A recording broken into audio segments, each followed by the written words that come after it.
Chapter 10, Elmer Flies Home. They flew and flew, the dragon trying hard not to look at or think about the wet, wet ocean. Elmer sat watching their shadows rippling over the waves beneath them, feeling washed by the cool morning breeze.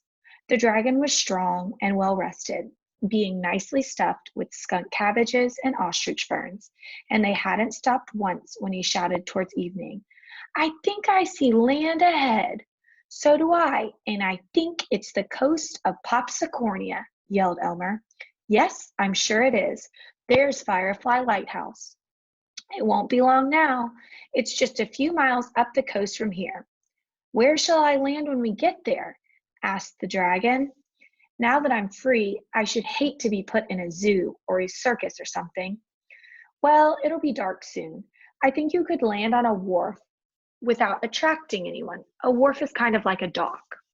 "Of course, we'll have to be quiet." They flew up the coast, passing the lighthouse and the village of Pretoria and the town of Custard, and finally came to the outskirts of Nevergreen City. "There it is," cried Elmer. "See that dark patch is Evergreen Park. I live just across the street. Could you land on that long wharf just ahead?" "I think so," said the dragon, "but I do hope nobody sees me." He circled lower and landed gently on the end of the wharf.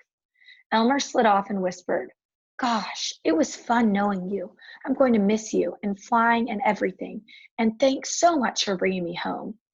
"It was fun, wasn't it?" sniffled the dragon.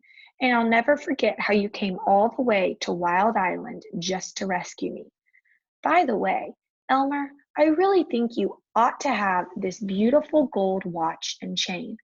I can't see it on me, and anyway, I don't even know how to tell time." "Are you sure? I could give it to my mother, but I haven't got something you'd like to trade it for." "Well, as a matter of fact, I was wondering if you still had some of those delicious pink lollipops." "I have 4 left over," said Elmer, getting them out and taking off the wrappers. "Would you like all 4 at once?" "Yes," said the dragon. They stood there quietly in the dark, the dragon sucking 4 pink lollipops, and Elmer whispered, "Where will you go from here?" "I'll go to find my family in the great high mountains of Blue Land," said the dragon, thinking of his 6 sisters and 7 brothers and his gigantic mother and father. "I'd like to go there too someday," said Elmer. "Well, maybe you will, but listen, I hear voices.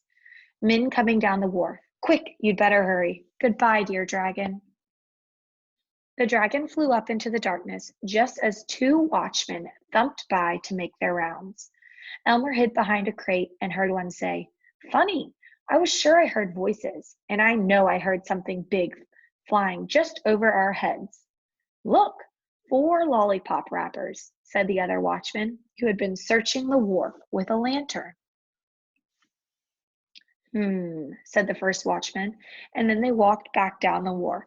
Elmer followed them at a distance, and while they were telling another watchman about the lollipop wrappers, he ran as fast as he could through the streets, through Evergreen Park, all the way home.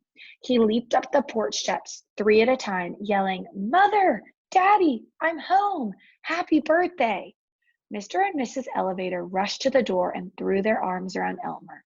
"Oh, Elmer, how glad we are to see you. You don't know how worried we've been these past 2 weeks. Where on earth did you go?" "I had an important job to do," said Elmer, staring at the living room sofa. "Why, there's my friend, the old alley cat." "Yes," said Mrs. Elevator. "As much as I've always hated cats, I just didn't have the heart to turn her out. She came to the door the day after you left, and I kept thinking, Elmer loved this cat. I really ought to take good care of her. And do, and do you know, I've grown awfully fond of her in just 2 weeks." Elmer rushed over to the cat and whispered, "I rescued the dragon and he flew me home. He was right where you told me he'd be." "You did what?" asked Mr. Elevator. "Oh, nothing," said Elmer. "By the way, here's your birthday present." Elmer gave his father the 3 bags of gold and played Happy Birthday on the sterling silver harmonica. "And here's a beautiful gold watch and chain for you, Mother." But where did you ever get these things? Gasped Mr. and Mrs. Elevator. Here they are all together. We see the cat and Elmer. That's a secret I can never tell, said Elmer, rummaging in the icebox for something to eat. The end.